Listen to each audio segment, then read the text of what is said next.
उनके पास पैसे होने चाहिए, और दूसरी तरफ जिनके पास आइडल मनी है वो अपने उस आइडल मनी को उन जगहों पे लगाए ताकि उनके पैसे और क्या हो, ग्रो हो सके। इस चीज के सॉल्यूशन के लिए हमने बनाया एक सिस्टम, और क्या नाम दिया इस सिस्टम का? इस सिस्टम का हमने नाम दिया फाइनेंशियल सिस्टम। कहा गया इस जब भी कोई सिस्टम बनता है तो उस सिस्टम का जो है वो एक पर्पस होता है, और क्या पर्पस है इस सिस्टम का? To fulfil the financial.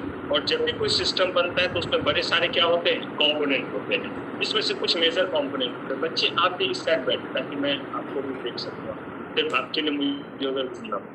तो कहा गया कि इसमें जो बहुत सारे कंपोनेंट है उसी में से जो है वो 4 मेजर कंपोनेंट हमें देखने थे, जो था financial market, product, intermediaries and participant. Capital market, financial market था, हमने प्रोडक्ट देखा, और कहा हमने हमला किया, इंटरमीडियरीज। और इंटरमीडियरीज के बारे में हमने बात की। इंटरमीडियरीज के बारे में हमने पढ़ा कि इंटरमीडियरी बड़े सारे काम को करते हैं, लेकिन इस इंटरमीडियरीज के 3 इंपॉर्टेंट काम। पहला काम इन्वेस्टर और किसके बीच में, इन्वेस्टर और इशूअर के बीच में चेन का काम करना। क्या काम करना?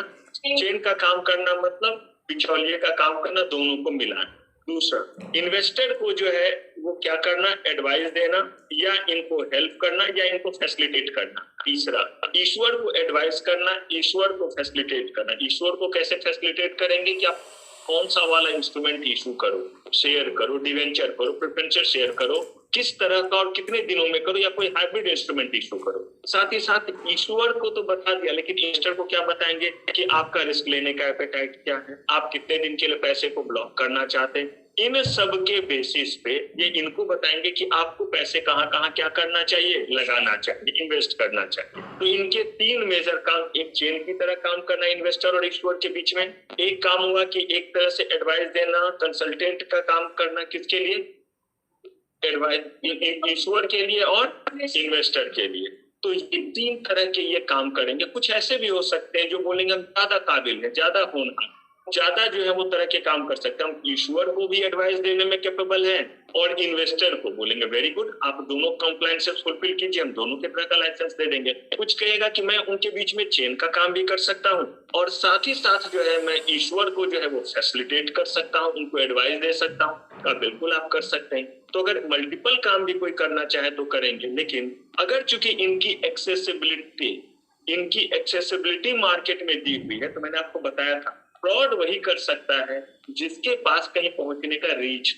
अगर कोई रीच ही नहीं है तो वो फ्रॉड नहीं कर पाएगा, कम चांसेस। कोई भी बाहर का आदमी आकर के इस रूम से कुछ लेकर के चले जाए, इसके चांसेस बहुत कम है। इन रेस्पेक्ट आप यहाँ आते हैं, हो सकता है आप लेकर के जा सके, क्योंकि आपकी एक्सेसिबिलिटी रूम तक, मेरी एक्सेसिबिलिटी इधर की चीजों में भी, कैमरा में है, इसमें है ये, तो इसका मतलब मैं और भी जगह पे फ्रॉड कर सकता हूँ।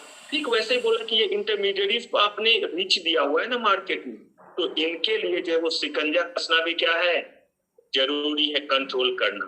तो ये जितने भी आपके इंटरमीडियरीज हैं, इन सारे इंटरमीडियरीज के लिए सिक्योरिटीज मार्केट में इन्वेस्टर्स को प्रोटेक्ट करने के लिए सेबी बैठा हुआ है, जो पेरेंट्स की तरह, गार्जियन की तरह काम करता है। और securities and exchange board of India SEBI ने कहा कि आप सबको रूल रेगुलेशन को कंप्लाई करना पड़ेगा। अगर आप रूल रेगुलेशन को कंप्लाई करते हैं तभी हम आपको लाइसेंस देंगे। किसकी तरह काम करने का, जो कैपेसिटी में आप काम करेंगे। इंटरमीडिएट मर्चेंट बैंकर का लाइसेंस लेंगे, मर्चेंट बैंकर के क्राइटेरिया को फुलफिल कीजिए, लाइसेंस देंगे। आपको क्राइटेरिया फुलफिल करना पड़ेगा, और एक बार लाइसेंस लेने के बाद आपके ऊपर जो कंप्लायंस है, रिपोर्टिंग वगैरह का, रिकॉर्ड मेंटेन वगैरह करने का, ये सब आप क्या करेंगे, मेंटेन। अगर आप ऐसा करेंगे तो आप जो है वो इंटरमीडियरीज बने रह सकते। तो हमने एक एक करके इंटरमीडियरीज पढ़ना शुरू किया, जिसमें हमने मर्चेंट बैंकर पढ़ लिया, हमने registrar and share transfer agent पढ़ लिया, हमने जो है वो अंडरराइटर लिया, हमने जो है वो बैंकर्स टू इशू कर लिया। तो यहाँ तक का सफर हमने पिछले एपिसोड में तय कर लिया। अब हम बढ़ेंगे किस पे, अब आएंगे डिवेंचर ट्रस्टी के बारे में आएंगे। तो पहले जल्दी बताइए, यहाँ तक में कहीं कोई गिला शिकवा दुख दर्द, पक्का? ऑनलाइन वाले बच्चे जल्दी बताएं, बढ़ा जाए आगे, यहाँ तक कोई दिक्कत? Yes sir. ठीक है, तो बढ़ते हैं। आइए डिवेंचर ट्रस्टी के बारे में सबसे पहले मुझे एक बात बताइए कि इस डे के बारे में मैंने कहीं कुछ आपको बताया था, बोलना नहीं है, जिनसे पूछूंगा वही बोले।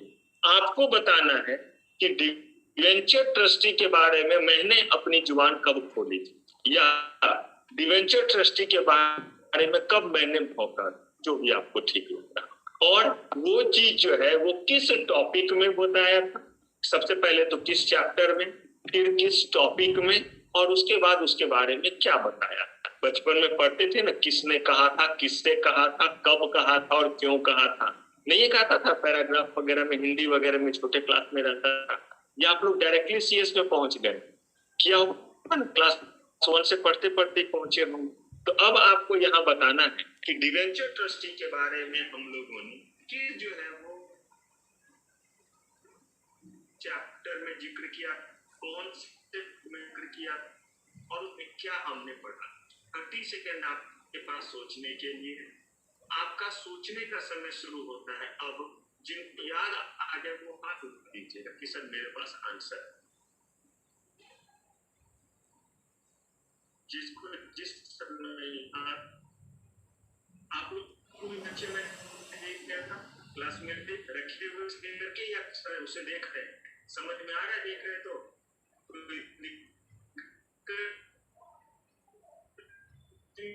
है उसको देखिएगा, बिल्कुल पूरी हो जाती, कभी कुछ नहीं पूछते तो तुरंत नहीं पढ़ते बता तो आप समझते जाते, ठीक है।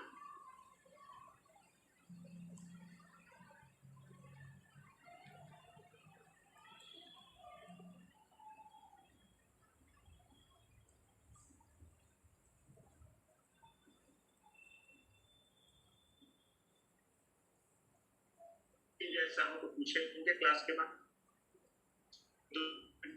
हाँ जी, चुप्पी महाराज हमारे नहीं याद है तब मैं आगे नहीं पढ़ाऊंगा। ऑनलाइन वाले बच्चे में देखूं कितने हाथ हैं, कोई बच्चे, अच्छा ऑनलाइन वाले बच्चे में से पहले शुरुआत करते हैं, जिनके पास आंसर हो जल्दी बताइए। किसी ने डिवेंचर ट्रस्टी सुना है, याद है? यस, आपने डिवेंचर ट्रस्टी का बोला था। ठीक है, कॉल लिया। बताइए तो आपने जो है वो इसके बारे में कब बच्चे सुना था? जो डिपेंडेंस डिपेंडेंस का जो इंटरेस्ट मिलता है लोगों को, उनको टेक्निकली डिपेंडेंस ट्रस्टी अपॉइंट करते हैं, protect the interest of the dependence holder. अच्छा, और कोई?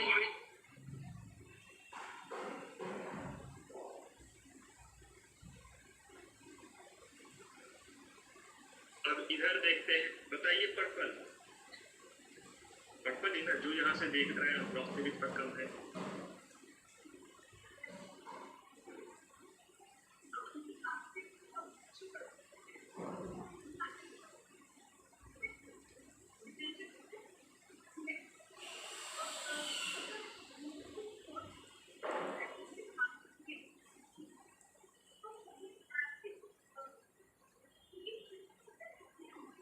इनके डिवेंचर होल्डर के इंटरेस्ट को प्रोटेक्ट करने के लिए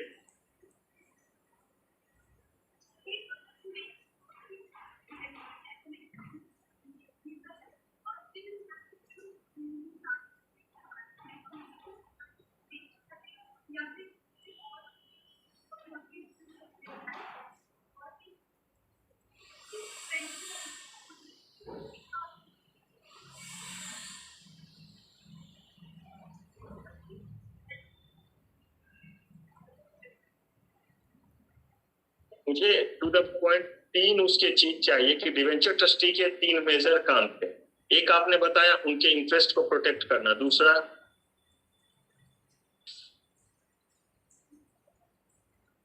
वगैरह क्या है पूरा ना?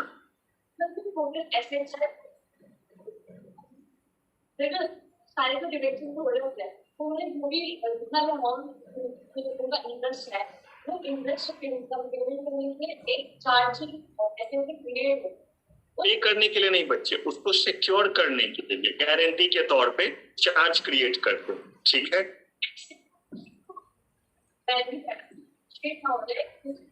उसकी वैल्यू जो है वो कभी भी इनएडिक्वेट ना हो जाए, किससे?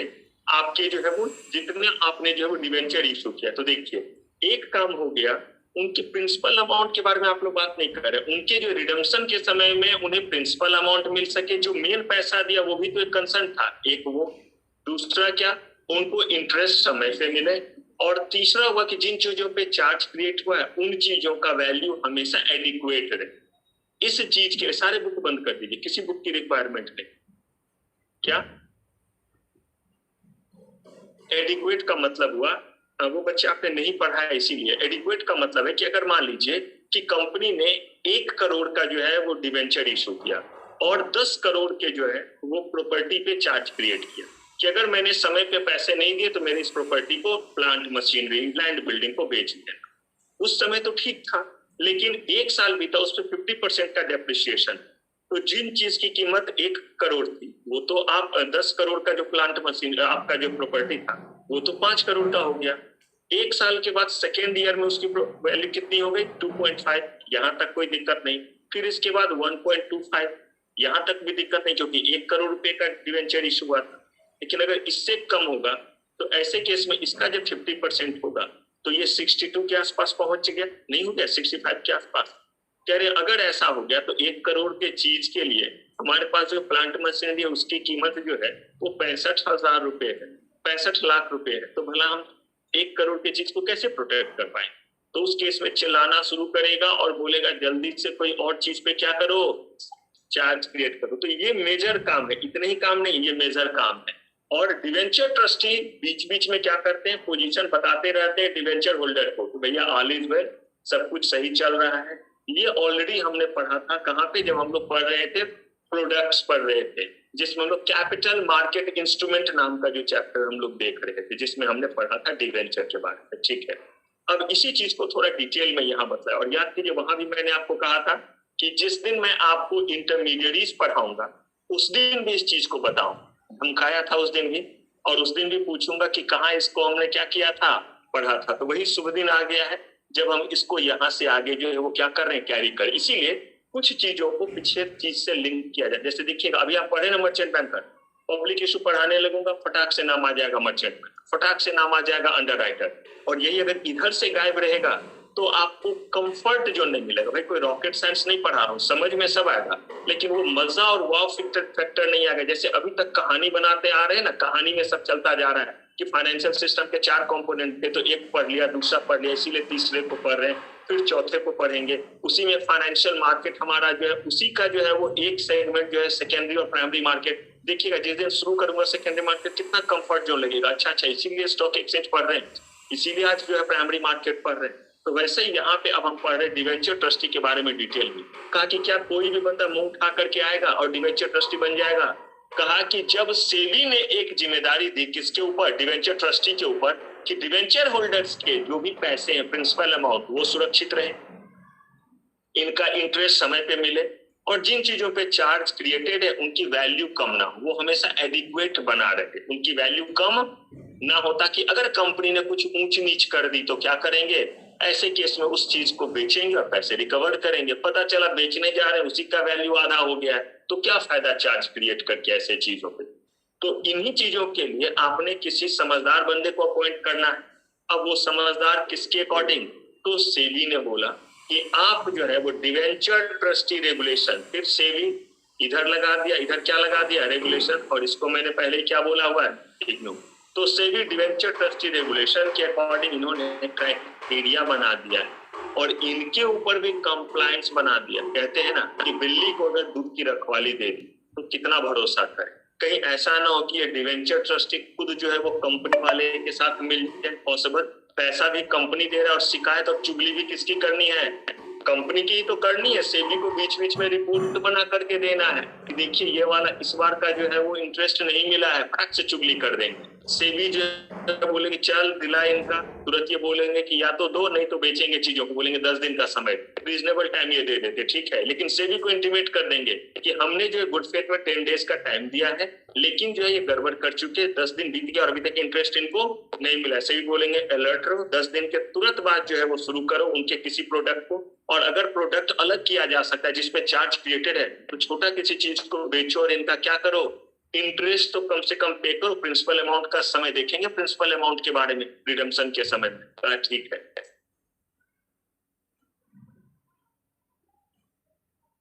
तो क्या कर सकती है?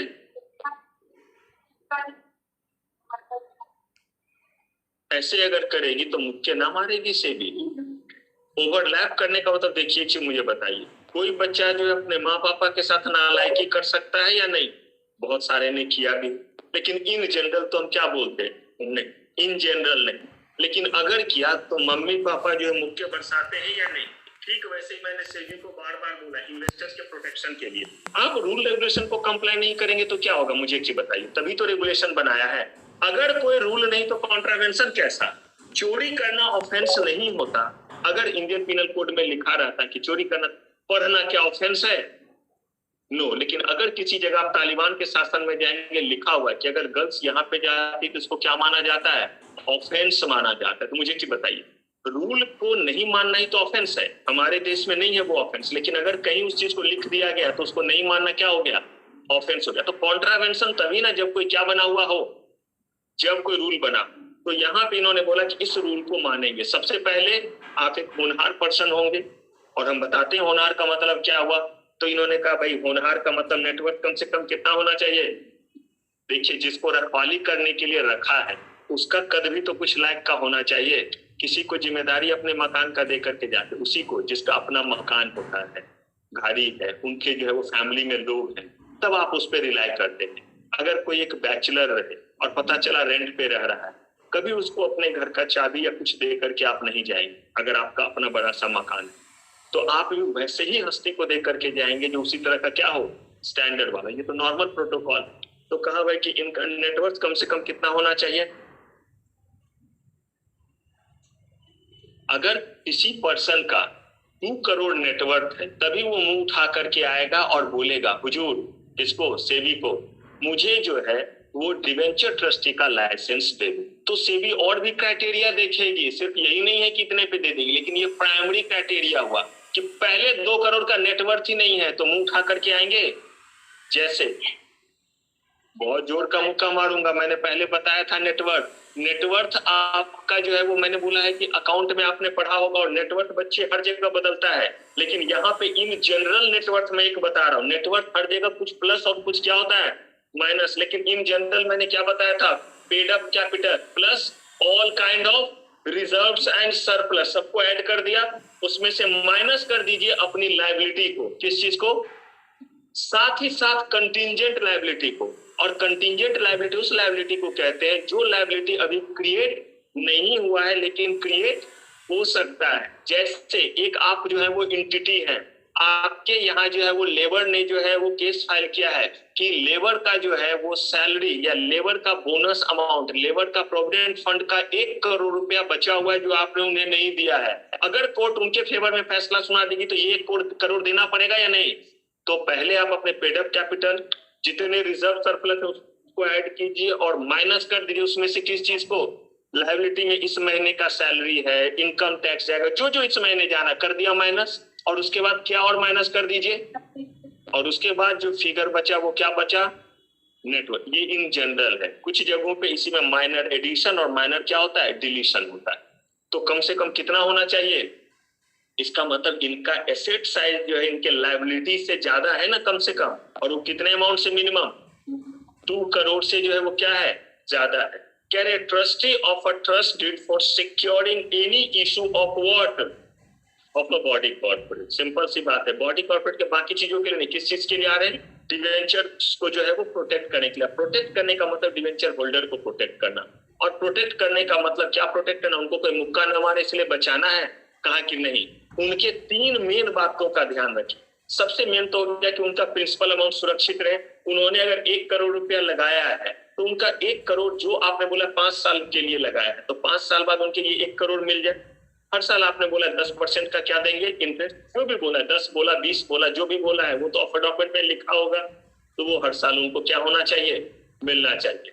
और अगर किसी चीज पे चार्ज क्रिएटेड है तो उसकी वैल्यू कभी भी जो है वो आपके जो है वो जो अमाउंट है डिवेंचर का उससे कम नहीं। और इसीलिए वर्ड यूज करते हैं एडिक्वेट, और एडिक्वेट का सेंस ही यही हो गया कि इस पर्पस के लिए एडिक्वेट का मतलब है कि जितना अमाउंट डिवेंचर होल्डर का बनता है यानी प्रिंसिपल प्लस इंटरेस्ट, वो देने के लिए कभी भी ये एसेट जो है वो कम ना पड़े।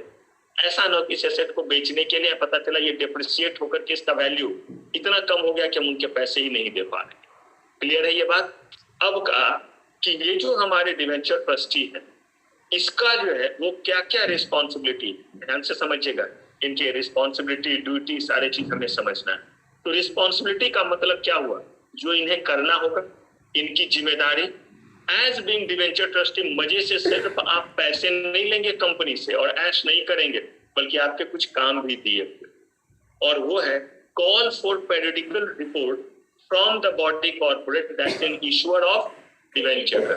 जो डिवेंचर इशूअर कंपनी है उनको बोलेंगे कि समय समय पर अपने हालात बताते रहिए। और यहाँ पे पेरियोडिकल रिपोर्ट का मतलब क्या है कि डायरेक्टर किसके साथ घूमने गया, उसका किसके साथ चक्कर है, एमडी कहाँ कहाँ घूम रहा है, क्या खा रहा है, एमडी के बेटे की शादी हुई या नहीं हुई, उसकी बिटिया की शादी किससे और वो किस कॉलेज में पढ़ती, ये सब रिपोर्ट कहा। सिर्फ और सिर्फ फाइनेंशियल हेल्थ जानना हमारा काम, क्योंकि उसी फाइनेंशियल हेल्थ से किसको मतलब है, डिवेंचर होल्डर को, उनका इसी चीज पे है। तो वो कॉल फॉर पेरियोडिकल रिपोर्ट यानी क्वार्टरली रिपोर्ट वगैरह लेते रहेंगे। किनसे? बॉडी कॉर्पोरेट से। क्यों ऐसा लेते रहेंगे? ताकि धप्पा ना लगे। याद है स्कूल के समय में, आजकल तो ये प्रैक्टिस मैंने बोला, यहाँ पे लिमिटेड जोन है, किसी और जोन में मेरे साथ मिल जाएंगे तो पागल हो जाएंगे, या तो पागल हो जाएंगे या बोलेंगे यही जिंदगी है, इसी को अडॉप्ट कर लेते हैं। कभी भी जो है वो सरप्राइज ओरल टेस्ट हो जाता है। कभी भी क्लास के लिए आया, क्लास नहीं हो रही है, बोला भी नहीं किसी को, और ना किसी स्टाफ को पता रहता है, किसी को कुछ नहीं पता है, क्योंकि उनको पता रहेगा तो कहीं ना कहीं बोल ही देंगे। कुछ नहीं पता, सीधे आया और ओरल टेस्ट। और आज का ओरल टेस्ट इतने मार्क्स का, और उसका रिपोर्ट कर भी जाता है। जो पेरेंट्स होते हैं सबका नंबर है, पीटीएम भी होता है, पेरेंट्स टीचर भी, और उनको रिपोर्ट जाता है। ऐसे ही जो है वो एकाएक जो है वो खबर कि आज जो है वो 5 मार्क्स के लिए एक क्वेश्चन लिखना है, समय 20 मिनट, लिखना शुरू कीजिए। और वो लिखते हैं, उस पर क्लास भी होती है। बच्चे सोचते हैं कि चलो ऐसा करते हैं कि गायब हो जाते हैं तो क्या करना पड़ेगा, टेस्ट नहीं देना पड़ेगा। जैसे हमें मुझे दिखता है आबादी कम है, टेस्ट कैंसिल, और वो टॉपिक उठाता हूँ जिसका कम से कम 5 चैप्टर में रिलेशन, और उसका कोई बैकअप किसी ऐप पे अपलोड नहीं किया जाता। ऑलमोस्ट तालिबान जैसा शासन हो गया, लेकिन जो है वो असर बहुत अच्छा होता है। असर रिजल्ट से मैं कह रहा हूँ कि रिजल्ट को लेकर के। वैसे यहाँ पे इनको बोला कि एकाएक धप्पा ना, धप्पा कब नहीं होगा, आप याद कीजिए स्कूल में टीचर लेते थे मेडिकल टेस्ट, या नहीं होता था, याद होता है PA1 PA2 तब फाइनल होता था 3-4 एग्जाम। कभी कभी तो कोई टीचर वीकली भी ले लेते थे, नहीं लेते थे। जो टीचर वीकली वगैरह लेते थे आप देखिएगा उस सब्जेक्ट में बड़े अच्छे होते थे, डर से ही सही, लेकिन पढ़ के जाते थे, क्योंकि डांटेंगे, घर में बता देंगे, पीटीएम में फोन खोल देंगे, जो भी तरह का चीज है। तो वैसे ही इनको बुलाया कि अगर हम समय समय पे ये करते, आखिर टीचर ऐसा क्यों करते, टीचर को आपसे दुश्मनी है? कहा नहीं, पता चलेगा। अगर आप थोड़े गड़बड़ हो रहे हैं तो आपको वहीं पे संभाल लेंगे, लेकिन अगर मान लीजिए एक ही बार मुझे दिसंबर में पता चले, जा इनको तो लिखना ही नहीं आता है, ये तो लिख ही नहीं पा रहे एक लाइन भी, तो कहते हैं ना मरते समय अगर वैद्य आएगा तो क्या कर पाएगा, कुछ नहीं कर पाएगा, मुंह लटकाएगा, बोलेगा सॉरी हम इनको नहीं बचा सके, थोड़ा और पहले लाते तो हम बचा सकते थे। तो वैसे ही बोला कि आप पेरियोडिकल रिपोर्ट लेते रहिए, ताकि अगर कुछ गड़बड़ होने वाला है फाइनेंशियल हेल्थ में तो हमें क्या चल जाए, पता चल जाए, और हम अपने एसेट को एसर्टेन करना क्या कर दें, शुरू कर दें। हम अपने ग्राहक ढूंढना क्या कर दें, शुरू कर दें कि वो समय आ गया है जब इनके चीज को बेच करके अपने डिवेंचर होल्डर को, इनका काम डिवेंचर होल्डर को बचाना, उनके लिए ये ट्रस्ट में गए, तभी तो नाम है डिवेंचर ट्रस्टी। ट्रस्ट डीड बनता है इनके बीच में, ट्रस्ट डीड समझौता, मतलब भरोसे का जो है वो कहिए समझौता बनता है। आइए अगला है take possession of what, trust property. ये तो कंपनी है, ट्रस्ट कब बन गया, कह रहे भाई डीड था ट्रस्ट डीड, और यहाँ ट्रस्ट प्रॉपर्टी का मतलब जो है वो प्रॉपर्टी है जिसपे क्या किया गया है, चार्ज क्रिएट किया गया है। टेक पोजेशन ऑफ कब, in accordance with the provision of, और ट्रस्ट डीड के अकॉर्डिंग बोला गया कि अगर जो है वो इंटरेस्ट देने में इतना दिन का डिले हुआ तो हम प्रॉपर्टी को अपने कब्जे में लेना। अगर 1 महीने है तो 1 महीने लिखा हुआ है उसमें, कहाँ पे, ऑफर डॉक्यूमेंट में लिखा हुआ है, उसी को देख करके तो लोग इन्वेस्टमेंट करेंगे। ऑफर डॉक्यूमेंट में लिखा हुआ है 1 महीने से ज्यादा डिले होगा डिवेंचर ट्रस्टी चीजों को अपने पोजीशन में लेगा, लोग बोलेंगे चलो 1 महीने से ज्यादा डिले नहीं होगा, हमारे पैसे तो मिलेंगे। कहीं लिखा रहेगा अगर ऐसा जो है वो लगातार 2 साल हुआ तब पोजीशन में लेंगे, लोग बोलेंगे तो 2 साल झेला देगा। अब सबका अपना, तभी तो आपको ऑफर डॉक्यूमेंट दिया जाता है कि क्या कीजिए, ऑफर डॉक्यूमेंट इज नथिंग, सब कुछ पढ़ लीजिए, मंजूर है तो लगाइए पैसा, नहीं मंजूर है तो मत लगाइए। और इन्हीं सब के बेसिस पे तो वो इंटरेस्ट बढ़ाएंगे। अगर लिखा हुआ है कि 2 साल बाद जो है वो पोजीशन में लेंगे, तो बताइए उसमें रेट ऑफ इंटरेस्ट ज्यादा रहेगा या नहीं? तभी लोगों को क्या होगा, लालच होगा कि कोई बात नहीं है, 10 की जगह 15% का इंटरेस्ट दे रहे, थोड़ा सा रिस्क क्या करते हैं, ले लेते हैं। जानकारी रहनी चाहिए, उसके बाद आप लगाना है लगाइए, नहीं लगाना है कोई बोलेगा कि नहीं मुझे तो 10% ही सही है, लेकिन 1 महीने बाद हाँ इनके वाले डिवेंचर में ऐसा है तो मैं टीसीएस में नहीं लगाऊंगा, मैं इंफोसिस में लगाऊंगा। 1 ही महीने बाद जो है इनके चीजों पे पोजीशन लेना क्या कर देंगे, शुरू कर देंगे। जैसा मैंने बोला था वो बात याद रखिएगा, जितने भी इंस्ट्रूमेंट है बिल्कुल खाने की चीज, बस आपको पता होना चाहिए कि इसमें ये अच्छा है और ये खराब है। डिसीजन आपका है क्या खाएंगे। गोलगप्पे खाने से पहले बस आपको पता होना चाहिए कि ये हाइजेनिक नहीं, स्वाद अच्छा है, ये भी आपको पता है। अब आप देखिए स्वाद ज्यादा चाहिए या क्या चाहिए, हाइजीन चाहिए, उसके अकॉर्डिंग आप खाइए। ठीक वैसे ही बोला, रिस्क भी है और रिटर्न भी। आप देखिए 20% का रिटर्न चाहिए या आप थोड़ा जो है वो क्या चाहते हैं, सिक्योर होना चाहते हैं आपके ऊपर। Enforce security in the interest of, आपको पता है यहाँ पे इन्फोर्स सिक्योरिटीज का क्या मतलब हुआ, यहाँ इंस्ट्रूमेंट नहीं हुआ। इन्फोर्स सिक्योरिटी का मतलब हुआ जिस चीज पे चार्ज क्रिएट था उसको जो है वो अब जो है वो बेचने की कार्रवाई क्या कीजिए, शुरू कीजिए, और किसके इंटरेस्ट को प्रोटेक्ट कीजिए। और इंटरेस्ट का मतलब यहाँ पे वो इंटरेस्ट नहीं है जिसका मतलब सूद होता है, यानी कि किसी चीज पे जो रिटर्न मिलता है वो इंटरेस्ट नहीं। यहाँ इंटरेस्ट का मतलब है फेवर, इंटरेस्ट का मतलब हित, हित को भी क्या बोलते हैं, इंटरेस्ट। प्रोटेक्टिंग योर इंटरेस्ट, यानी कि ये नहीं है कि आपके सिर्फ और सिर्फ जो रिटर्न मिलना था उसका। प्रोटेक्टिंग योर इंटरेस्ट का मतलब जो जो आपका यहाँ पे हित इन्वॉल्व है, जितने भी तरह का आपका यहाँ पे वेलफेयर है वो सब देखना, यानी आपके जो है प्रिंसिपल अमाउंट, आपके लिए इंटरेस्ट और चार्ज, इन सब का ध्यान रखना। Ensure on continuous basis that property charged to the debenture is available and what adequate all time। याद आया आपको, एडिक्वेट ऑल टाइम, हर समय अगर किसी चीज पे चार्ज क्रिएट किया तो उसका वैल्यू कम नहीं होना चाहिए। And principal amount payable in respect of debenture and that such property is free from any other encumbrance, यानी ऐसा ना हो 1 करोड़ का वो प्रॉपर्टी पे आपके लिए भी चार्ज क्रिएट किया, इधर दूसरे को भी मामू बनाया और दूसरे के साथ भी कोई कर्ज लिया और उसी चीज पे चार्ज क्रिएट कर दिया। अगर ऐसा किया है तो देखिए उस चीज का वैल्यू कितना है। हाँ, अगर 100 करोड़ का कोई जो है प्रॉपर्टी है और उस पे 2 लोगों का चार्ज क्रिएट किया तो कोई बात नहीं, क्योंकि आपका 1 करोड़ रुपया ही जो है वो 1 करोड़ का ही डिवेंचर इश्यू है। Except those which are specially agree with the, यानी अगर उनके साथ डील हो गया है कि यही मकान है, यही प्लांट मशीनरी मेरा है, लेकिन ये 100 करोड़ का है, आपके 1 करोड़ लिए उसके लिए भी यही गिरवी रखा है, बैंक से जो लिया है उसके लिए भी क्या है, इसी को रखा है। अगर वो कहते हैं ओके तो आप ऐसा कर सकते हैं। हाँ जी, उसको बोलते हैं पारी पासु चार्ज क्रिएट करना, कंपनी लॉ में आपको पढ़ाया जाएगा पारी पासु वर्ड। इसका मतलब क्या हुआ कि अगर मान लीजिए, ध्यान से देखिएगा, मान लीजिए कि कोई एक प्रॉपर्टी है जिस प्रॉपर्टी की कीमत जो है वो 100 करोड़ पॉसिबल, इसी पे आपने एसबीआई से लोन लिया 10 करोड़ का, आपने इस पे चार्ज क्रिएट कर दिया। आपने पीएनबी से लोन लिया और पीएनबी से लोन लिया आपने फिर 10 करोड़ का, इसी चीज पे चार्ज क्रिएट कर दिया।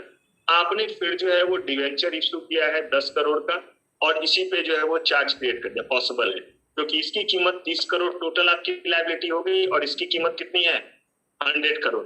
अगले साल भी 60 करोड़ होगा, कोई दिक्कत वाली बात, उसके बाद भी 30 करोड़ होगा, लेकिन उसके बाद जैसे ही होगा चिल्लाना शुरू करेगा बैंक भी और ये सब भी कि बॉस जिस चीज पे आप चार्ज क्रिएट किए हैं उसकी वैल्यू 30 करोड़ से क्या हो रही है। तो बोला कितना हो गया, तो बोला अगले साल 15 करोड़ हो गया है।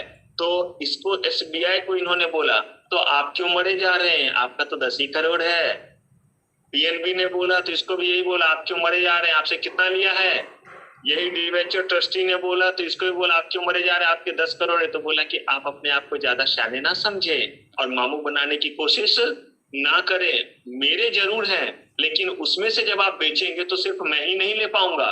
पारी पासु चार्ज का मतलब होता है these all 3 people are on equal footing, and on equal footing का मतलब है कि अगर वो 100 करोड़ के प्रॉपर्टी पे चार्ज क्रिएट है, उसको नीलाम किया गया, बेचा गया, हो सकता है 90 करोड़ रिकवर हो, पॉसिबल, तब तक कुछ वैल्यू कम हो गया। अब ये जो 90 करोड़ आया है उस 90 करोड़ में ये सब अपने अपने हिस्से का लेंगे, 10 करोड़ इनको, 10 करोड़ इनको और 10 करोड़ इनको मिला। बाकी जो 60 करोड़ बचा उसमें से ऑक्शन का चार्ज काट करके सारे पैसे कंपनी को वापस दे दिए जाएंगे कि ये लो हैप्पी बर्थडे मनाओ अपना हैप्पी बर्थडे, ये पैसे उनको वापस कर दिए जाएंगे।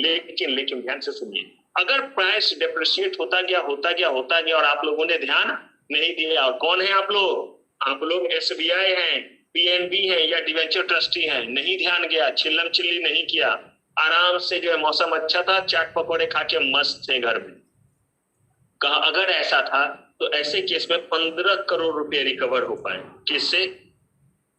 प्रॉपर्टी से। कहा गया कि वो 15 करोड़ रिकवर हुए तो ये बोलेगा हमें दो हमारा पैसा पहले दे दो, तब किसी और को देना, 5 करोड़ इनमें बांट देना, 10 करोड़ हमारा दे दो। बोला गया नहीं, पारी पासु चार्ज का मतलब है this will get 5 crore, this will get 5 crore and this will get 5 crore. अगर 21 करोड़ रिकवर होता तो 7 करोड़। कहने का मतलब जितना होगा वो तीनों में इक्वल बेसिस पे क्या कर दिया जाएगा, लेकिन ये वर्ड नहीं बोलना चाहिए इक्वल बेसिस पे, प्रोपोर्शनेट बेसिस पे। और प्रोपोर्शनेट बेसिस का मतलब है कि अगर इसने जो है वो 5 करोड़ दिया था पॉसिबल, और इसने जो है वो 5 करोड़ दिया, तो इसका मतलब है कि अगर 15 करोड़ आया है तो उस 15 करोड़ में से जो है वो इनको जो है वो देंगे हम 7.5 करोड़, और बचे हुए जो 2.5 हैं उनमें से जो है वो कितना हो जाएगा, इनको जो है 1.2 और इनको भी जो है वो नहीं, जैसे करके आ रहा है। टोटल कितना आया 15, तो 15 में से जो है वो इनको 7.5 दे दिया और इनको जो है वो 3.75 करोड़ और 3 हो रहा है या 3.25 हो रहा है, तो 3.25 करोड़ एक को, 3.25 करोड़ एक को देंगे। ये तरीके से देंगे, इसको बोलते हैं प्रोपोर्शनेट बेसिस पे। क्लियर है? And this is called pro रेटा बेसिस पे क्या करना, प्रोपोर्शनेट बेसिस पे देना। क्लियर है? प्रॉपर्टी से जितना पैसा आया तीनों के बीच में प्रोपोर्शनेट बेसिस हुआ, ये बस फंडामेंटल रूल है, बाकी मैथमेटिक्स लगाइए। क्लियर है ये वर्ड? अब देखिए, अगर क्या है और अगर ज्यादा आ गया तो क्या करेंगे, कंपनी को क्या करेंगे वापस, ये थोड़ा ना सब अपने अपने जेब में भरते चले जाएंगे। कंपनी का जो प्लांट मशीनरी था उसके लिए उसको वापस कर दिया। चलिए अब कह रहे हैं यहाँ पे कि रिस्पॉन्सिबिलिटी ऑफ, हम किसको देख रहे हैं, और यहाँ क्या देख रहे थे, मेरे पास चूंकि जो है वो स्पेस छोटा होता था, आपको देखने में दिक्कत होता, इसलिए एक स्लाइड पे नहीं करके क्या कर दिया, मल्टीपल पे कर दिया, ताकि आप इसको कम से कम विजुलाइज कर सके, देख सके। एक्सरसाइज ड्यू डिलिजेंस, ये वर्ड ध्यान से समझिएगा, ये इसकी रिस्पॉन्सिबिलिटी है। Exercise due diligence to ensure compliance by the body corporate with the provision of Companies Act, listing agreement of a stock exchange or the trust deed। कह रहे कि कंपनी इन सारे रूल को फॉलो करा, कंपनीज एक्ट के भी, listing agreement के भी। कंपनीज एक्ट के तो आपको बताया जाएगा जब कंपनीज एक्ट पढ़ाया जाएगा, लिस्टिंग एग्रीमेंट का मैं बताऊंगा जब आपको सेबी एलओडीआर रेगुलेशन बताऊंगा, और ये आपको बताऊंगा जब स्टॉक एक्सचेंज पढ़ाऊंगा। स्टॉक एक्सचेंज में 6 चैप्टर पढ़ाऊंगा एक साथ, जिसको मैं बोलता हूँ स्टॉक एक्सचेंज यूनिट, और उसी के भीतर ये आएगा। कह रहे हैं कि इन सारे चीजों को चेक करना, याद रखिए word due diligence and audit, ये दोनों वर्ड ध्यान से समझिए। ड्यू डिलिजेंस का मतलब होता है किसी भी काम को करने से पहले भोग बजा करके तसल्ली कर लेना कि हाँ ये चीज ठीक है। अगर खरीदने जा रहे हैं तो अच्छे से देख करके, परख करके, एक्सपायरी डेट देखना, जैसे जो देखना है, कपड़े खोल करके देखिए, ट्रायल करके देखिए। This is called what, due diligence.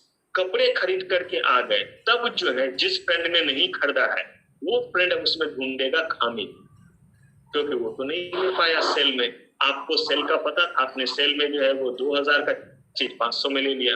अब आपके फ्रेंड को तो खुंदर से है कि आपने उन्हें बताया नहीं, लेकर के आ गए, वो अब ढूंढ रहा है कमी। तो वे देख, यही होता है सेल का, ये देख 3-4 वेंटिलेशन दिख गए मुझे, मतलब थोड़े थोड़े सुराग जैसे। हाँ, तो अब ये हुआ ऑडिट। गलती ढूंढना इस कॉल ऑडिट, जो बाद में करते हैं। यही बात है कि कंपनी का जब फाइनेंशियल ऑडिट होता है तो उसमें गलती ढूंढी जाती है कि पूरे साल के जो है वो बिजनेस के बाद क्या क्या इन्होंने गलती की। Error finding is audit, and to avoid any kind of error and to pick the best decision what we are doing is called due diligence. Decision लेने से पहले ड्यू डिलिजेंस, डिसीजन लेने के बाद उसके गलतियों को ढूंढना क्या कहलाया, ऑडिट। सिंपल सी बात है, ड्यू डिलिजेंस